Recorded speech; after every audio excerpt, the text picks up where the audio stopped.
Another round of bomb threats going on at your local Target store. If you're local to Oklahoma City, it's weird. Bomb threats in Oklahoma City. Where are we? All the way back in the early 90s? I know, but we do have motive. I got a couple of ideas about what's going on right here, and take a wild guess who's sending these bomb threats. I know, right? It's those evil, awful conservatives that are boycotting Target. Let's just thought experiment this out for a second. So the people who are boycotting Target sending over a bomb threat to blow up a store that they're never going to be going to. Interesting. Oh wait, no, that entire theory's completely gone out the window because this isn't front page news. So, oh yeah, it's that other side. The same people that were also calling in bomb threats about a month ago at this point in time. It's so funny. It always seems like the violence, all of the extremist rhetoric only comes from one side, but then it's always extrapolated on to the other. Funny, if you've been following politics or these type of culture war-ish issues, you've seen this play out multiple times before. I love that this stuff is happening. Not just the Target boycott, not just the Bud Light boycott, but every other big boycott that's going on right now. At least what it's called is a boycott. We can have our little nuances about it, but it's really exposing the tactics and the inability to adapt to the left. It's fucking wonderful, man. So Target stores in Oklahoma City are evacuated following bomb threats over controversy exploded. Kind of weird that you'd put bomb threat and exploded in there, but I guess it's probably good for the search algorithm, right? Over companies' woke LGBTQ clothing lines. Gotta get that in there, right? Because woke's a good trending word. Of course. Several Target stores in Oklahoma City were evacuated Saturday after bomb scares that involved threatening emails being sent to local media stations and municipal agencies. I guess they were all really shook up about Uncle Ted being found dead in his prison cell at 81 years old.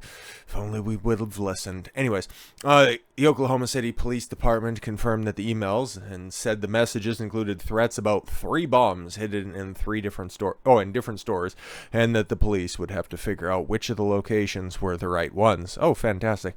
At least 2 stores were subsequently evacuated shortly after 5 p.m. Saturday, just after police were alerted to the threatening emails. The police notified Target managers of the threat, but left it up to them to decide whether or not to evacuate. And I was like, listen, you can if you want, but other than that, we don't really take this stuff credibly because, these people, they can barely dress and clean themselves, let alone plant some bombs. So you do you. Police have not yet confirmed a motive, but several similar threats have been issued across the country in response to the retail chain's decision to remove or relocate the store's Pride Month collection. It's so funny how they take so long to draw the comparison to the other threats that are out there. We don't know for sure or not, but it seems to follow the exact same pattern of those bomb threats from last month. Target spokesperson said of the weekend incident, the safety of our team members, the guests is our top priority. Law enforcement investigated claims regarding several stores in the Oklahoma City area today and determined these stores are safe. Our stores are currently open and operating regular hours. Police described the internal threats as vague. No, Sergeant Rob Robertson, that's a police officer name if I've ever heard one, of the Oklahoma City Police Department said, whether it's a hoax or not, we have to take it seriously.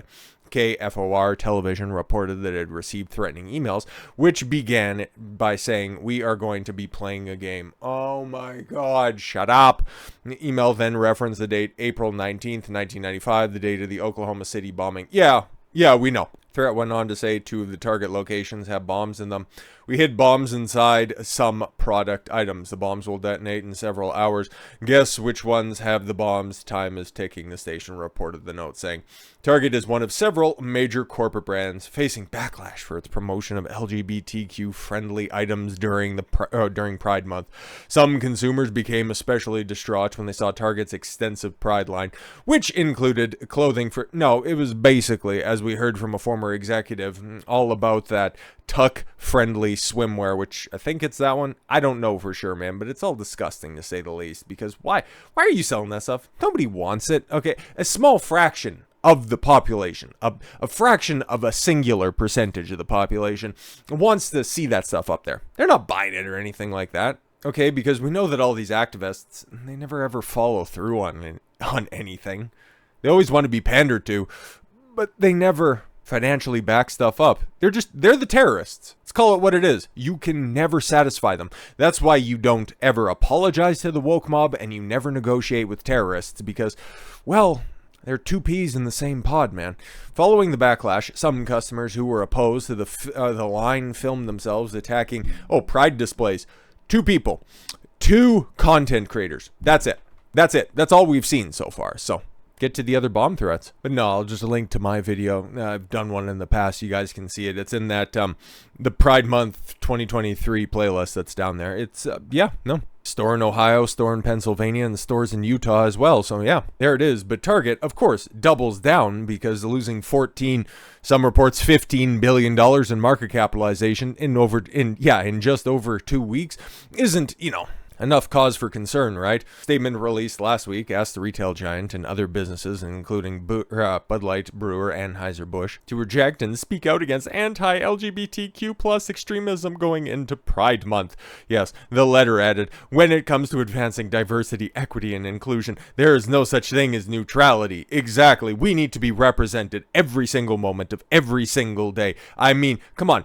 Even taking over the White House, you need to have a fraction of a percentage of people reaffirmed. Remember when they were causing all of that fuss, the White House, all of the underlings that are there as well, saying that, the attack on January 6th, where I can't believe it was the first time ever that we seen a combatant's flag flown in the hallowed halls of Congress. Funny, now it's draped outside the White House. Remember when Zelensky went down and addressed Congress as well and the Ukrainian flag was flying there? It's fine when they do it. Hell, it's lauded and applauded, even with the Ukrainian flag, by a bunch of rhinos that's out there, but that is a deliberately divisive flag, and it's flying on the People's House. Very interesting. Very interesting. Biden's regime is facing backlash online over its Pride Month displays at the White House on Sunday, has many Twitter users saying that it violates the U.S. flag code. Biden celebrated the gay community in a post Saturday revealing that the set of flags hanging at the White House that faced the South Lawn. The display includes a rainbow-colored pride flag flanked by two American flags. No, it's that one with that stupid infringement on there as well. That's ridiculous. To advance revolutionary transgender agenda targeting children, Biden violates basic tenets of the U.S. flag code and disrespects every American serving member buried under its colors. Yep, exactly. Fitton, president, of Judicial Watch, Tom Fitton, went on to cite U.S. flag code 7, which reads, the flag of the United States should be at the center, the highest point of the group, when the number of flags of states or localities or pennants of societies are grouped and displayed from staffs. You think they're going to charge them with that? Like, Christ almighty, these are Democrats that are in charge. Unless you're a Republican, let me scratch that. Unless you're a Trump Republican, you're never going to get charged with anything. Of course not, right? But Biden, well, he also had to make some statements on the day as well. Brags about more funding to help families support and affirm their kids. Exactly, because he also had another slip of the tongue earlier. I don't have the clip, but I remember and recall this one as well, where he said, they're not your kids, they're our kids, and we need to protect our kids. So this was all about, what, Pride Month? I have no idea, man. It's hilarious. Veterans, they get a day. Presidents, they get 1 day. Martin Luther King, 1 day. Gays, though, they get an entire month. Very interesting stuff. But what does Joe have to say? This year we're committing more mental health resources and new funding for programs that help families support. That's not me. That's that goofy bastard. Speaking to the mic, you old fuck. Maybe it's because, normally those, the two microphones up front are the ones that are working, and he's got a handheld one. I don't know. Maybe just so he has something to focus on so he doesn't fall over at the podium. Support and affirm their kids. A new federal initiative to address the LGBTQ homelessness. Yeah, fantastic, you old fucking fossil. But that's all right. We do have a winner to go out on because, of course, man, Biden is just the gift that keeps on giving. When he's not falling up, down, around the stairs, or on stages at this point in time, he does love to have himself a good gaffe or two. It's not quite as good as the, when I think about the great Supreme Court justices, I think the one thing that comes to mind about America, or when I get elected, I'm going to bring back the Batacalf care, and true number to shove it to bad pressure, Batacalf care, and I love America and stuff, vote for me. 81 million votes, guys, but he's got himself a banger right here, and I'll let the old man say it himself. As Commander-in-Chief, I was proud to have ended the ban on Trans Jester Americans transgender Americans serving in the United States military.